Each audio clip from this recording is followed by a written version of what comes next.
Hi, my name's Phil. I like to talk about politics, and in this video I like to compare and contrast the way SNP leaders are explaining the problems they face to their members with how senior Tories are doing the same. Because both parties got some similarities. They've both suffered major losses in the recent general election. Both parties need to first of all get their members on board with a strategy to then win voters back.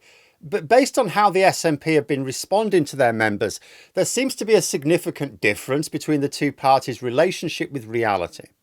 Several senior SNP politicians have this weekend been explaining their general approach, having digested the recent general election results. Stephen Flynn, for example, said it would be better to focus on the voters they lost to Labour than chase after those former SNP voters who stayed at home this time. And this is the correct approach for a few reasons. First of all, you're always better focusing on people who will vote. You know, people who will switch parties still voted. They show that they think it's important to vote, even if they change who they vote for. Whereas people who will vote one election but not another election, they tend to be less pragmatic, so they're harder to win over because they're more clear about what it is that will win them over. And what will win those over may repel other voters. Like with someone who switched to Labour, all the SNP have to do is convince them to actually stop voting Labour and vote SNP next time instead.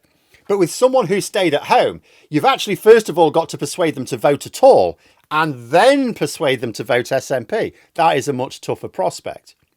Second, a former supporter who stayed at home cost the SNP one vote. But a former supporter who voted Labour in July cost them two in most constituencies because it reduced the SNP vote and boosted the Labour vote because the SNP are competing with Labour in the vast majority of constituencies. So focusing on those votes brings in a much better yield. It's something the Tories just simply don't seem to be coming to terms with. They should also be targeting voters who switched to Labour and in some constituencies, Lib Dems. Not Reform UK. They lost like 4 seats to Reform UK. In fact, with Reform UK, it's a bit of double trouble. Reform UK can offer much simpler, more extreme sounding policies because they will never be found out by having the chance to deliver them. And the voters they are attracting are those with the high threat perception. I'm going to do a video on that, or I aim to do a video on that this week, unless, of course, suddenly a load of news happens. The Tories can't compete with that. They will only ever be Reform UK light because because they want to win power, when they do, they're sort of going to have to deliver or be seen to deliver.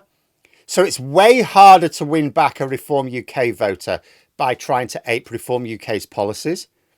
But what votes they do win back also are worth one vote. But if they focused on Labour votes, which are easier, that would be worth two to them. So it's like the Tories are saying we should get those votes back. They're really hard and they're worth 1 point each. We should ignore those votes, which are actually easier with sensible policies to win back and are worth 2 points each. If the SNP can be open with their members about this basic fact of political mathematics, why can't Tory leadership hopefuls? Conservative Party members, after all, want their party to win elections. And the third reason is it's just the largest pool of available votes. During an election campaign, you have limited bandwidth. I keep saying this. You only get a small number of main messages that you can get out there. So you have to focus those messages on the voters most important to your success. It's why certain groups of voters feel, oh, this party's not really trying to attract me or something like that. It's like, no, not with their main messages because you're not a key voter, right? I've spent months listening to senior Tories talking about winning back voters because they started before the election had even taken place, before the election had even been held. They've been doing this for months. Months I've listened to them. Not once did any of their big players ever face these basic realities. The only Conservatives I ever saw saying anything like, maybe you should focus on the votes around the centre that Labour are hoovering up, and the Lib Dems as well, are the ones who are from the party's past. They've got no influence over the modern campaign. You know, so months of listening to Tories presenting a fantasy vision of where they think they've lost votes, and about 3 days listening to the SNP, who are in a very similar situation in many ways, and they've just come out and correctly identified key issues and solutions. And that's just in terms of where voters have gone and which voters should be focused on. There's also the issue of policies and philosophy. Now, the overarching SNP philosophy is really simple, of course, for Scotland to be an independent country outside the UK. Yet, senior SNP politicians are talking about fixing their position on policies which matter to voters, not those which matter most to their core. Fiona Hislop, who's a member of the Scottish Government, was saying today in an interview that they need to bring people along who don't support independence. You know, they need that. They've had that broader support in the past. That's how they've been winning, and they need to do it again. She specifically said they need to talk about the issues which matter to those voters and correctly identified them. You counterpoint this with the Tories, who they'll sort of say the same thing. Oh, yeah, we need to engage on the things that matter to people. And then you ask them what that is. Immigration. As if there's nothing else to talk about. Anything else? No, just immigration. During this summer, when the 6 Tory leadership contenders have been pitching their ideas, how often have they talked about healthcare and the NHS? No, they haven't. Even though this is one of the top issue for voters, more important than immigration, even amongst Conservative voters. What about their economic plans? Again, nothing.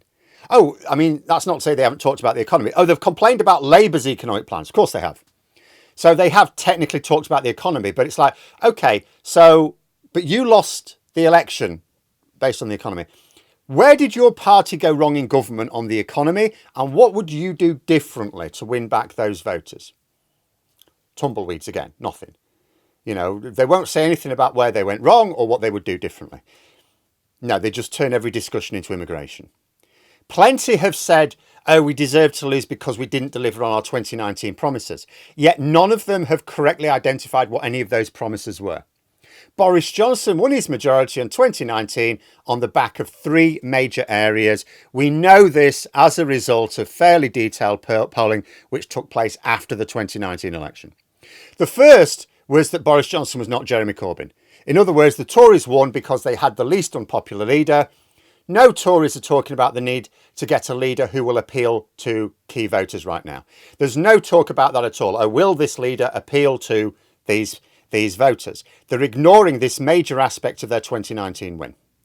The second was getting Brexit done. Now, this wasn't a pitch exclusively to Brexit supporters. It was also to people who didn't want to leave the EU. What it was a promise that, look, if we just leave the EU, politicians can stop banging on and blaming Europe for everything and focus on making things better. But what have the Tories done since that win? We almost immediately left the EU. But then the Tories never stopped moaning about the EU or talking about Brexit since. For a lot of people, Brexit, a focus on Brexit was what was stopping the government dealing with day-to-day issues. Now, I would argue it was being Tories that caused all that problem. But the voters saw it as the reason they're not sorting the NHS out or sorting policing out or sorting the economy out is because they're just running around thinking how to deal with Brexit. Soon as we get Brexit out of the way, we can move on, start focusing on the day-to-day again. But this did not happen. Nothing changed after Brexit. So the Tories failed to deliver that as well because they didn't stop talking about Brexit. And the third thing was levelling up, closing the gap between affluent and deprived areas of the country. Well, the gap has widened, so they failed to deliver on that promise as well. These are the 3 major factors which we know defined the 2019 election. Yet not one of the 6 leadership contenders ever talks about any one of those factors. They are behaving as if the only people they have to convince are their members, or perhaps if they're maybe of the view that party members are somehow a good representation of their target voters. Even the supposedly moderate contenders like Tom Tugendhat seem to have nothing to say about the issues which matter to most voters. You know, having grown-up competent government, helping the economy grow, fixing the NHS. Nothing to say about those. It's like the Tories think all they have to do is win over this narrow group within their party, become the leader, and then just sort of hope that a combination of efforts from their client media and a miracle or two somehow make voters think of voting for them without any further efforts being required. You wonder if the senior Tories today have even bothered to find out why it took them so long to get their act together after losing in 1997. I'd be quite interested. You know, I would have very different questions for the 6 leadership contenders than I think most journalists would. One of my questions would be, why, when you lost in 1997, did you not make any gains in 2001, the following election? Because at the following election, they made net gains of only 1 seat. Partly because Labour were actually effective in government, but partly because they wouldn't be honest about where they failed or show any serious contrition to voters. So I would ask the leadership contenders, why did your party in 2001 make net gains of only 1 seat? What lessons were learnt from that, and how are you going to put them into practice to make sure you don't repeat it? Because I'll be honest, I don't think a single one of them would be able to answer that question. Other than say, oh, I think the problem is immigration. I just look at what people in the SNP and the Tories are saying right now. The SNP are saying they've lost trust over scandals and failed to listen on key issues, and they're correctly identifying what those key issues are. It's backed up by polling. The Tories have said not one word about the scandals, which are way worse and more numerous than anything the SNP are dealing with, much less what they'll do to clean up their own house to prevent future such scandals. They've also refused to face up to the issues that key voters care about, or even who those key voters are. So although both the SNP and Tories, after a period of dominance, have suffered an electoral collapse, being a Labour supporter myself, I'm way more worried about the SNP now than the Tories, because they're facing up to reality. But there we are. Those are my thoughts. If you enjoyed the video, please subscribe for further content and click the like button. You can also sign up for memberships if you'd like to support the channel further. Thanks for watching, and until next time, I'll see you later.